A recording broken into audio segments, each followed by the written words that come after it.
الحمدللہ رب العالمین والصلاة والسلام علی سید المرسلین اما بعد فاعوذ باللہ من الشیطان الرجیم بسم اللہ الرحمن الرحیم پڑھیے الصلاة والسلام علیکہ یا رسول اللہ وعلی آلکہ واصحابکہ یا حبیب اللہ الصلاة والسلام علیکہ یا نبی اللہ وَعِلَىٰ آلِكَ وَأَصْحَابِكَ يَا نُورَ اللَّهِ۔ پیارے آقا مکی مدنی مصطفیٰ صلی اللہ تعالیٰ علیہ وآلہ وسلم کا فرمان عالی شان ہے، فرمایا کہ فرض حج کرو کہ اس کا ثواب 20 غزوات میں شرکت سے زیادہ ہے۔ اس کا ثواب، فرض حج کرنے کا ثواب کیا ہے؟ میرے آقا نے کیا فرمایا؟ 20 غزوات میں شرکت سے زیادہ۔ اب غزوہ کسے کہتے ہیں؟ میرے آقا صلی اللہ علیہ وسلم نے جس مارکے میں بنفس نفیس خود شرکت فرمائی ہو اسے کیا کہا جاتا ہے؟ غزوہ۔ اچھا، غزوے میں کیا ہوتا ہے؟ غزوہ مانا جنگ، یعنی جنگ کی شان اس طرح بڑھ جاتی کہ میرے آقا خود اس میں جلوہ افروز ہوئے، تو ورنہ یہ ہوتی کیا ہے؟ یہ جنگ ہوتی ہے۔ اچھا، جنگ میں کیا ہوتا ہے؟ جنگ میں تیر چلتے ہیں، پہلے کے زمانے کی میں بات کر رہا ہوں، غزوات کی بات کر رہا ہوں۔ تو آج کل تو گولیاں وغیرہ چلتی ہوں گی، ٹینک چلتے ہوں گے، تو ہوائی جہاز تو اور مختلف جو ہے نا ایمونیشن یوز ہوتے ہوں گے، تو تیر چلتے تھے، اچھا نیزے چلتے تھے، اچھا اور کیا چلتا تھا؟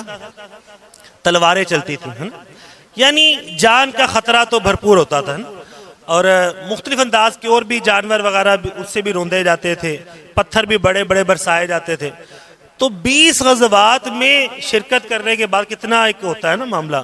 میرے آقا صلی اللہ علیہ وسلم نے فرمایا فرض حج کرو کہ اس کا ثواب 20 غزوات میں شرکت سے زیادہ ہے۔ مزید شاہ فرمایا اور مجھ پر درود پاک پڑھنا اس کے برابر ہے۔ صلو علی الحبیب صلی اللہ تعالی علی محمد صلی اللہ تعالی علیہ وآلہ وصحبہ وبارک وسلم صلاۃ و سلام علیکہ یا رسول اللہ۔ اچھا، اب یہ جو حدیث مبارکہ میرے آقا صلی اللہ علیہ وسلم بیان فرمائی، ظاہراً عقل کیا کہتی ہے؟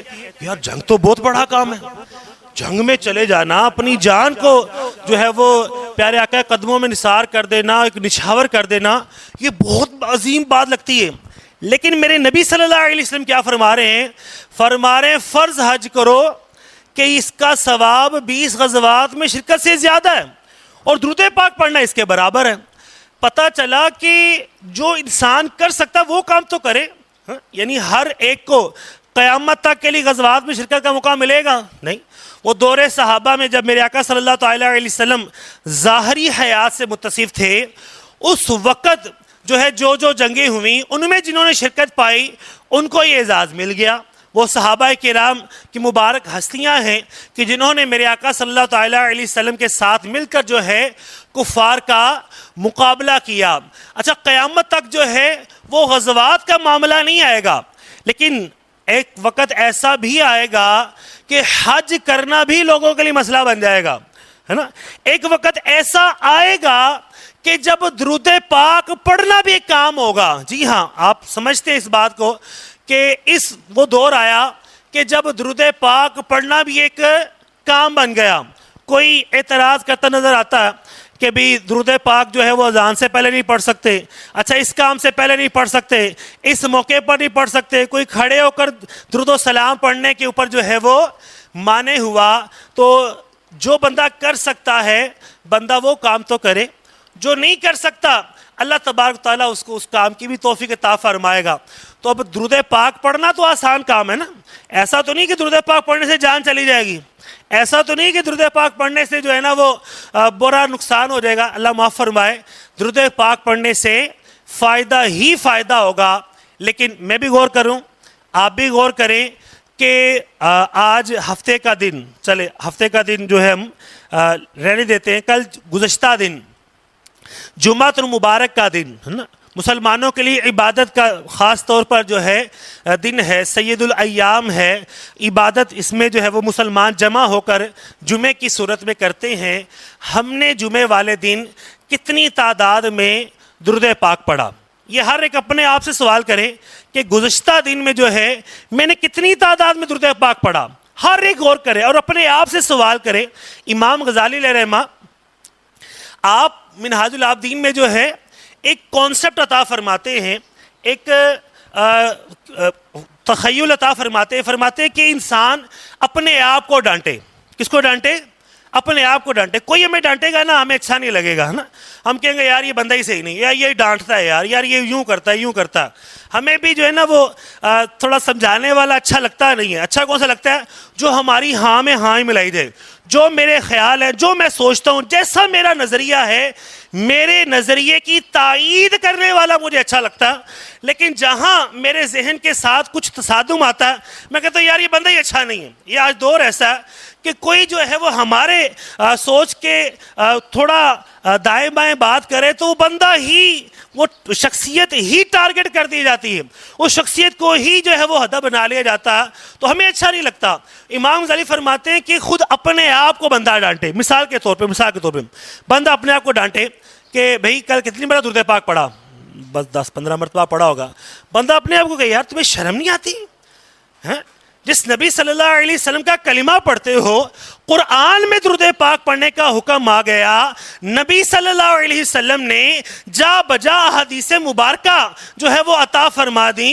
میرے نبی صلی اللہ علیہ وسلم کے قول جو ہے حدیث مبارکہ کی صورت میں تم تک پہنچ گئے، ابھی بھی درود پاک نہیں پڑھ لے۔ میرے آقا نے فرمایا جو مجھ پر درود پاک پڑھنا بھول گیا وہ جنت کا راستہ بھول گیا، یہ فرمان تک تمہیں نہ ڈرا سکا۔ بندہ اپنے آپ کو ڈانٹے، بندہ سوچ کے کہ یار روٹی تو دگڑ دگڑ کر کے کھا گئے، جب کھانا کھانے کی باری آئی تو مزے لے کر جو ہے نا وہ یہ نہیں کھانا تو یہ کھانا، بڑے نخرے کر رہے تھے۔ اور جب نبی صلی اللہ علیہ وسلم پر درود و سلام پڑھنے کی باری آئی تو کتنی مرتبہ درود پاک پڑھا؟ تو اپنے آپ کو ڈانٹے کہ یار یہ شرم آنی چاہیے، یار آپ درود پاک نہیں پڑھ رہے یار۔ تو یہ پیارے آقا صلی اللہ تعالیٰ علیہ وسلم سے ایک محبت کے رشتے کی بات ہے۔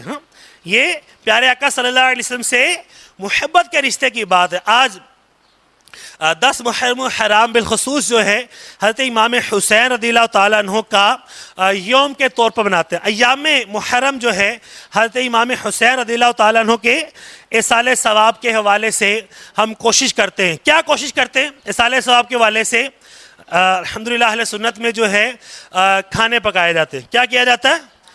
نان دال پکائی جاتی ہے، اور بھی بریانی پکائی جاتی ہے، مختلف ہر کوئی اپنے حساب سے کوشش کرتا ہے۔ اچھا کام ہے الحمدللہ، مسلمانوں کو کھلانا یہ جنت میں لے جانے والا کام ہے الحمدللہ عز وجل۔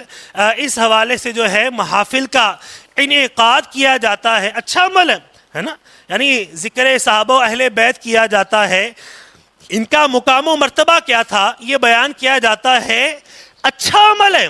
لیکن اس واقعہ کربلا کہ جس میں آل نبی صلی اللہ تعالیٰ علیہ وسلم کے 19 کے قریب جو گھر والے ہیں، جو ہفتہ وار اجتماع کے بیان میں ہم نے ملا کہ 72 افراد میں سے اہل بیت طہار سے تعلق رکھنے والے بچے اور عورتیں اور سب ملا کر امام حسین کو ملا کر 19 افراد یہ کربلا کے میدان میں موجود تھے۔ اور بقیہ افراد جو ہیں یہ صحابہ کرام اور ان کی اولادیں تھیں، تابعین تھے، تابعین کی اولادیں تھیں۔ تو یہ وہ اس طرح وہ اس کانسیپٹ کی بھی ایک جڑ جو ہے کٹتی ہے کہ جو کہتے ہیں کہ صرف کربلا کے میدان میں اہل بیت ہی گئے، اہل بیت نے ہی قربانی پیش کی۔ نہیں، علماء کرام فرماتے ہیں کہ اگر امام حسین رضی اللہ تعالیٰ عنہ جو کربلا کے میدان میں گئے تھے، یہ جنگ کرنے تو گئے نہیں تھے، چند صحابہ کرام جو کربلا کے میدان میں امام حسین رضی اللہ تعالیٰ عنہ کے ساتھ موجود تھے، ان کے نام جو ہے میں آپ کے سامنے پیش کرتا ہوں۔ حضرت عبداللہ بن بختر، آپ جو ہے صحابی رسول ہیں اور کربلا کے میدان میں شہید ہوئے۔ حضرت عمار حمدانی رضی اللہ تعالیٰ عنہ، آپ صحابی رسول ہیں اور کربلا کے میدان میں شہید ہوئے. اسی طرح حضرت شبیب بن جراد رحمۃ اللہ تعالی علیہ آپ صحابی رسول کے بیٹے ہیں اور میدان کربلا میں شہید ہوئے. اور حضرت خفینہ بن قیس رحمۃ اللہ تعالی علیہ آپ بھی صحابی رسول کے بیٹے ہیں اور کربلا کے میدان میں شہید ہوئے.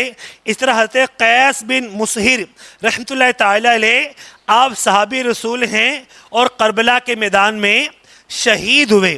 تو یہ میں عرض کر رہا تھا اللہ تبارک و تعالی ہمیں توفیق عطا فرمائے، اللہ تبارک و تعالی ہمیں ان کاموں کے کرنے کی بھی توفیق عطا فرمائے. لیکن ایک کانسیپٹ تو کچھ بنے گا نا.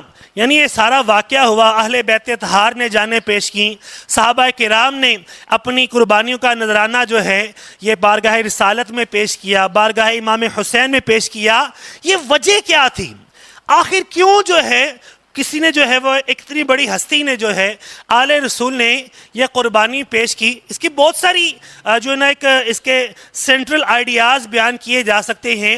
ایک واضح اور ایک بڑا نمایاں جو وجہ ہمارے سامنے آتی ہے وہ کیا ہے کہ دین اسلام کو بگڑنے سے بچانے کے لیے. کیا واضح سمجھ آتی ہے؟ ایک موٹی سی بات کیا آتی ہے کہ دین اسلام کی شکل کو بگڑنے سے بچانے کے لیے آپ نے یہ قربانی پیش کی.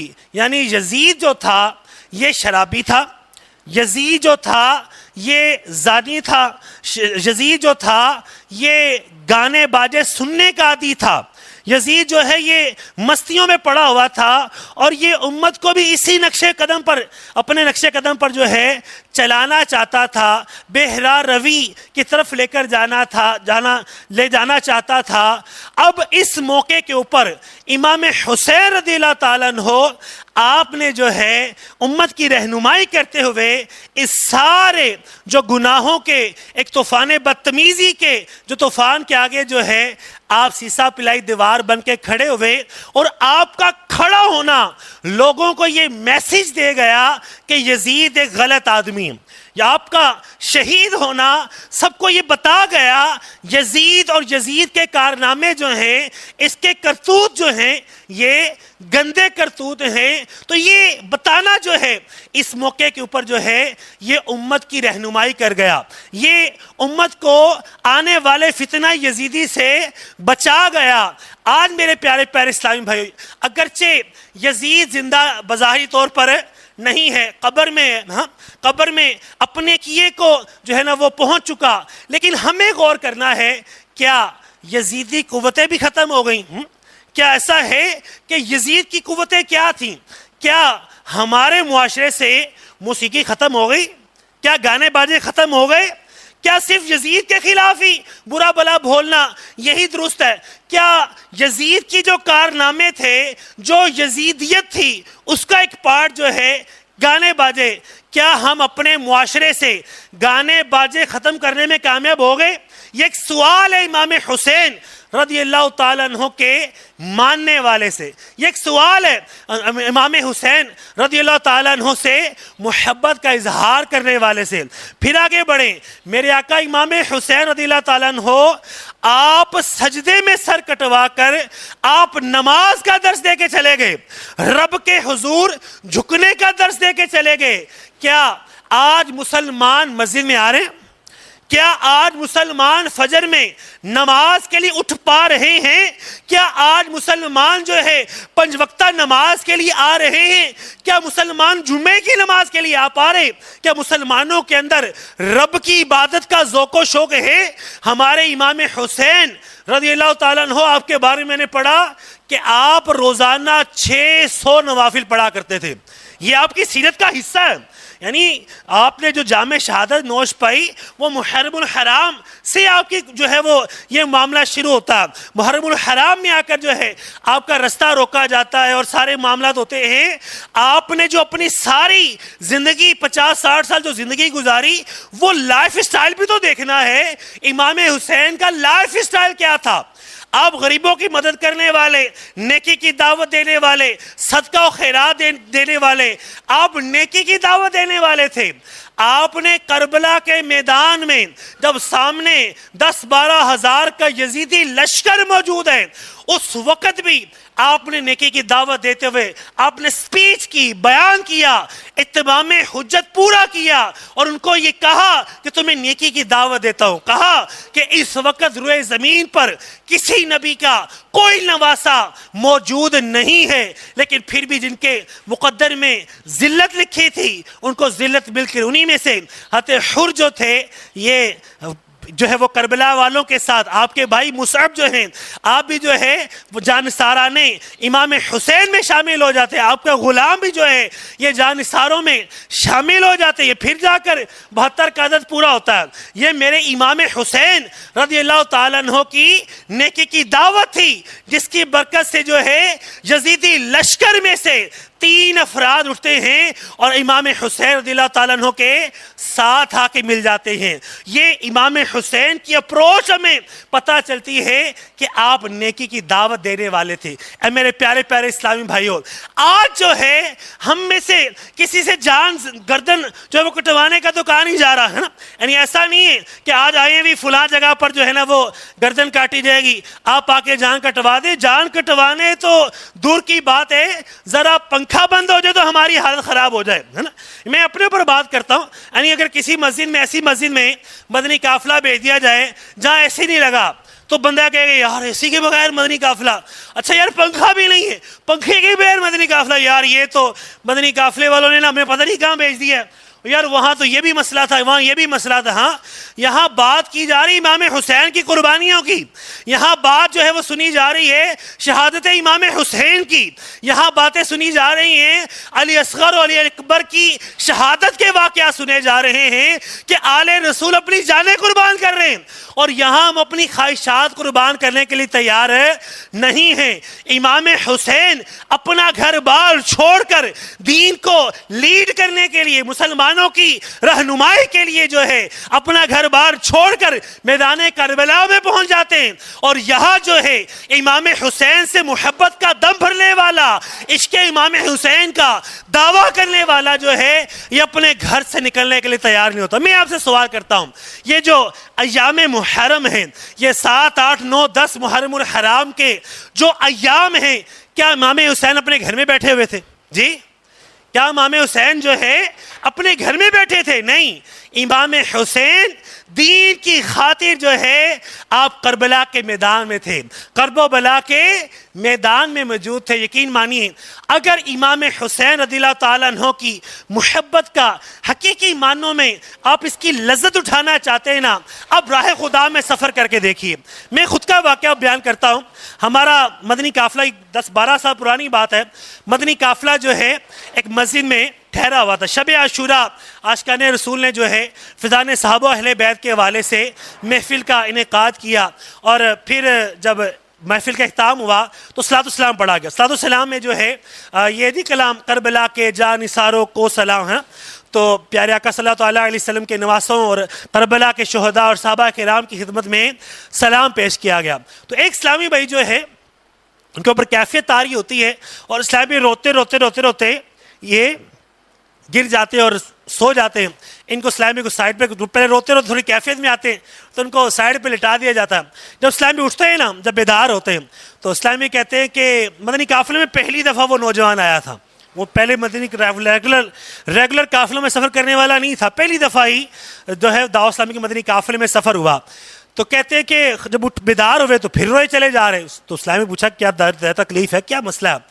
تو بتایا کہ جب کیفیت تھی تو مجھے بڑا غم ہوا، امام حسین رضی اللہ تعالیٰ عنہ کے سارے واقعہ کو سنا، اس کے بعد جو ہے یہ سارا معاملہ سنا۔ تو جب سویا تو خواب میں حضرت امام حسین رضی اللہ تعالیٰ عنہ تشریف لائے، اور امام حسین رضی اللہ تعالیٰ عنہ نے مجھے ایک روٹی عطا فرمائی۔ میں روٹی توڑتا، روٹی پھر مکمل، روٹی توڑتا، روٹی پھر مکمل۔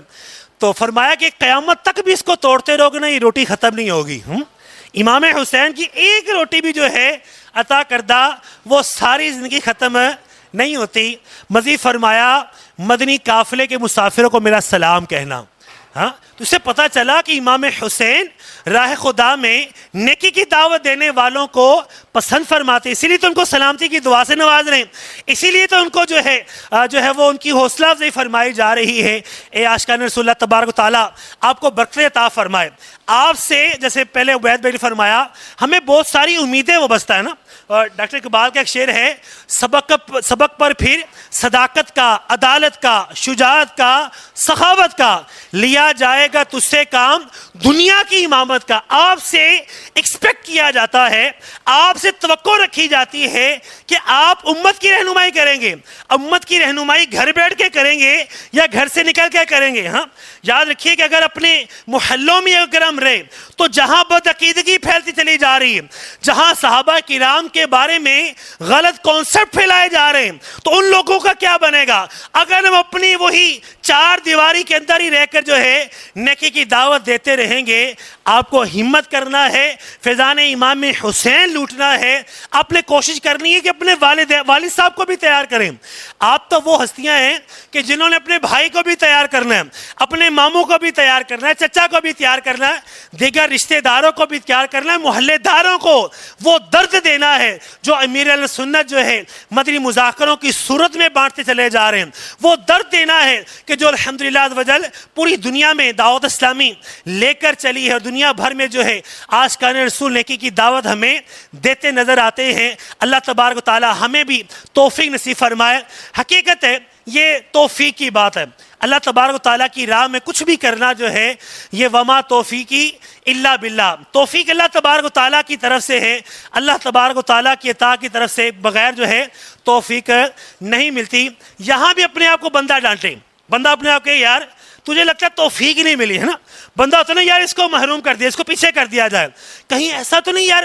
کسی بزرگ نے بڑا پیارا جملہ فرمایا جسے دنیا میں جنتیوں والے اعمال کرنے کی توفیق ملتی ہے، اللہ کی رحمت سے امید ہے اللہ تبارک و تعالیٰ اسے اپنی رحمت سے جنت بھی عطا فرمائے گا۔ اور جسے دنیا میں جب جنتیوں والا کام کرنے کا موقع ملے، جب عبادت کا موقع آئے، جب راہ خدا میں سفر کا موقع آئے، یہ گھر میں جا کے بیٹھ جائیں ہاں تو، اور گناہوں کا موقع ملتا رہے۔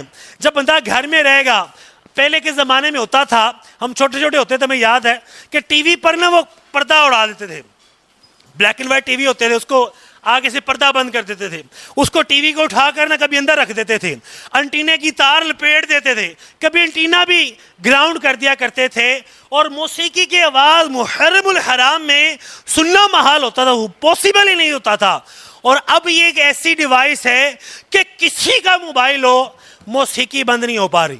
ہاں یہ سٹیٹس، میں سٹیٹس دیکھ رہا ہوں، اللہ کے بندے کسی کا سٹیٹس دیکھنے سے تیرا رب کی بارگاہ میں سٹیٹس گرتا چلا جا رہا ہے، تیرا رب کی بارگاہ میں مقام گرتا چلا جا رہا ہے۔ تو کہہ رہا ہے کہ میں سٹیٹس دیکھ رہا ہوں، میں یوٹیوب پہ نعتیں ڈھونڈ رہا ہوں، عورتوں کی تصویریں دیکھتا چلا جا رہا ہے، اور گانے موسیقی سنتا چلا جا رہا ہے، اور کیا رہا ہے کہ یار میں نا نعتیں ڈھونڈ رہا ہوں یوٹیوب کے اوپر، نا میں یہ ڈھونڈ رہا ہوں اپنا فیس بک کے اوپر جو نہیں میں نے تو نا یہ فلاں پیجز لائک کیے ہوئے، اوپر کرتے کرتے کیا سے کیا دیکھتا چلا جاتا ہے۔ ماہ محرم الحرام شہداء کربلا کے واقعات سننے کے ساتھ ساتھ جو ہے یہ غیر مسلموں کے کلپ دیکھتا چلا جا رہا ہے۔ یہ ہنسی کے فواروں والے جو ہے، کسی کے اپنے یہاں ایسا واقعہ ہوا ہو نا، کسی کے والد صاحب بچپن میں انتقال کیا ہو، تو والد صاحب کا جب بھی تذکرہ سنے گا بندہ سنجیدہ ہو جاتا ہے۔ تو امام حسین رضی اللہ تعالیٰ عنہ کے اس واقعے پر بندہ سنجیدہ تو ہوگا نا، کہ پھر بھی کھی کر کے ہنستا ہی رہے گا، پھر وہی جو ہے نا اپنے انداز میں جو ہے وہ چلتا، اس کے اوپر کوئی کیفیت نہیں آئے گی کہ مجھے امام حسین رضی اللہ تعالیٰ عنہ آپ کے جو مشن کو آگے بڑھانا ہے۔ آپ کا مشن کیا؟ نیکی کی دعوت پھیلانا، سنت مصطفیٰ پھیلانا۔ آپ کا ایک درزی تھا، آپ درزی کے پاس جو ہے کپڑا سلوانے گئے، درزی نے کہا کہ آپ کا کرتا جو ہے وہ زمین تک بنا دو، آپ نے فرمایا نہیں اس کو چھوٹا کرو، فرمایا آپ کا پاجامہ جو ہے یہ لمبا رکھ دو، فرمایا نہیں ٹخنے جو ہے یہ ننگے رکھے جائیں۔ پتہ چلا میرے امام حسین سنت کے مطابق لباس پہنا کرتے تھے۔ آج ہم سنت کے مطابق لباس پہننے کے لیے تیار ہیں، راہ خدا میں سفر میرے امام حسین کریں، آپ نیزے پر چڑھ کے قرآن میرے امام حسین کریں، 6 600 نوافل روزانہ میرے امام حسین کریں. راہ خدا میں سفر کا موقع ہے, آپ جو ہے آگے تلواریں ہیں, نیزے ہیں, ہزاروں کی بدبخت فوج ہے, لیکن میرے امام حسین جو ہے سفر کرنے سے نہیں رکتے ہیں. آج ہمیں امام حسین کے انداز پر عمل کرتے ہوئے سفر بھی کرنا ہے, اور جو سفر کریں ان کی حوصلہ افزائی بھی کرنی چاہیے کہ یار اگر کسی کا کوئی عذر ہے, کوئی کسی عذر کی وجہ سے اگر سفر نہیں کر پا رہا, تو وہ یہ نہ کہ یار میں بڑے مزے میں. یزید کے بارے میں آتا ہے کہ کسی جنگ میں اس کو بھیجا جانے لگا تو اس جنگ میں یہ نہیں گیا, اور اس جنگ کے اندر جو ہے نا بڑی مصیبتیں آئیں, بڑی تکلیفیں آئیں. تو یہ کیا کہنے لگا, اور شکر ہے یار میں تو اپنے گھر والوں کے ساتھ مزے کر رہا ہوں, اور جو جنگ میں گئے نا وہ وہاں آزمائشوں میں پھنسے ہوئے ہیں. تو پتہ چلا گھر میں بیٹھ کر شکر ادا کرنا نا کہ یار نہیں شکر ہے میں نہیں گیا, میں تو یار مزے مزے کر رہا ہوں اپنے, اور قافلے والے جو ہے نا وہ تو صحیح پھنسے ہوں گے, ہم تو 3 دن چھٹیاں منائیں گے. تو یہ انداز تھوڑا لگتا نہیں ہے کہ یہ کہیں اور جا رہا ہے. یہ جو ہے مزے مزے والا لینے والا انداز جو ہے, نیکی کی دعوت سے محروم رہ کر مزہ لینے والا, یعنی ایک مزہ, ہمیں تو مزہ آتا ہے مدنی قافلے میں. ہمارے تو اسلامی بھائی ہوتے ہیں, یہ جاب کرتے ہیں, نوکریاں کرتے ہیں, ملازمت کرتے ہیں, ان کو چھٹیاں نہیں ملتی, چھٹی کے مسائل ہوتے ہیں. یہ کیا کرتے ہیں, عید کے 3 دن جو چھوٹی عید پہ چھٹیاں ہوتی ہیں, عید کے دنوں میں مدنی قافلے میں سفر کرتے ہیں. یار اور تو چھٹیاں ملیں گی نہیں, ایام عید مدنی قافلے میں گزارتے ہیں کہ لذت ہی مدنی قافلے میں. یہ بڑی عید پر کھالے بھی اکٹھی کرتے ہیں, عید کے تیسرے دن مدنی قافلے میں سفر کر لیتے ہیں. کیوں؟ لذت ہی راہ خدا میں سفر کرنے میں ہے. اب یہ ہماری لذت کس میں رکھی ہوئی, ہمیں مزہ کس چیز میں آتا. کہا جاتا ہے کہ آدمی دوست کے دین پر ہوتا ہے. دوست کو اس کو دیکھنا چاہیے کہ کس کو دوست رکھتا ہے. اس کے ایک ریزن, اس کی ایک وجہ یہ ہوتی ہے کہ جیسا وہ خود ہوتا ہے نا ویسا ہی اس کو دوست چاہیے ہوتا. تو جہاں میں مزہ آتا ہے ہم ویسے ہی ہیں. جس کو مسجد میں مزہ آتا ہے وہ مسجد والوں میں سے ہی ہے. جس کو تلاوت قرآن میں مزہ آتا ہے وہ تلاوت قرآن کرنے والوں میں سے ہی ہے. جس کو جیسے اچھے لگتے ہیں وہ ویسوں میں سے ہی ہے. آپ کو کل کو جو ہے نیکی کی دعوت جو ہے اس کو عام کرنا, تب آپ کو پرفارم کرنا پڑے گا نا. آپ کے پاس پاسٹ ایکسپیرینس نہیں ہوگا. دعوت اسلام, ابھی کل ہی میری مالیات مجلس سے جو ہے وہ مشاورت ہو رہی تھی فائنانس آفس میں دعوت اسلامی کے, تو فرما رہے تھے کہ نا یہ ویکنسی ہماری خالی ہے. تو میں نے کہا یار کوئی ایف اے والا نہیں چل سکتا, یعنی اس میں بی بی اے کیے ہوئے, ایم بی اے کیے ہوئے, ایم کام کیے ہوئے یہ افراد جو ہے وہ چاہیے تھے, ویکنٹ تھے. تو میں نے کہا یار کوئی ایف اے والا نہیں چل جاتا. کہتے ہیں ہاں چل سکتا ہے اگر تنظیمی ہو اور مدنی ہو, تو ایف اے والا بھی ہم قبول کر لیں گے. رازدار ہو, حکمت عملی والا ہو, تنظیمی سوچ والا ہو اور مدنی اسلامی بھی ہو, اس کا ایف اے دنیا کے بی بی اے پر بھاری ہے کہ کس کے پاس ہے علم دین. یقین مانیے دعوت اسلامی میں علماء کی جتنی قدر ہے شاید اس کے علاوہ جو ہے وہ کم پائی جاتی ہو, شاید. تو اللہ تبارک تعالیٰ ہمیں دعوت اسلامی کے دینی ماحول کی قدر نصیب فرمائے. یقیناً ہمارے شیخ الحمدللہ ہم اپنے آپ کو کیا کہتے ہیں, اتاری ہے نا, امیر سنت کا غلام کہتے ہیں, مرید کہتے ہیں. ہمارے پیر و مرشد جو ہے وہ تو مدنی قافلے والے ہیں. آپ فرماتے ہیں مدنی قافلے کو ریڑھ کی ہڈی بولو یا روح بولو, کیا بولو, روح بولو, وہ بھی درست ہے. روح بولو یا جو ہے وہ ریڑھ کی ہڈی بولو, جو بولو وہ درست ہے. تو ہمیں اپنے اوپر غور کرنا. اللہ تبارک و تعالی ہمیں مدنی قافلوں کا مسافر بنائے. آمین بجاہ نبی الامین.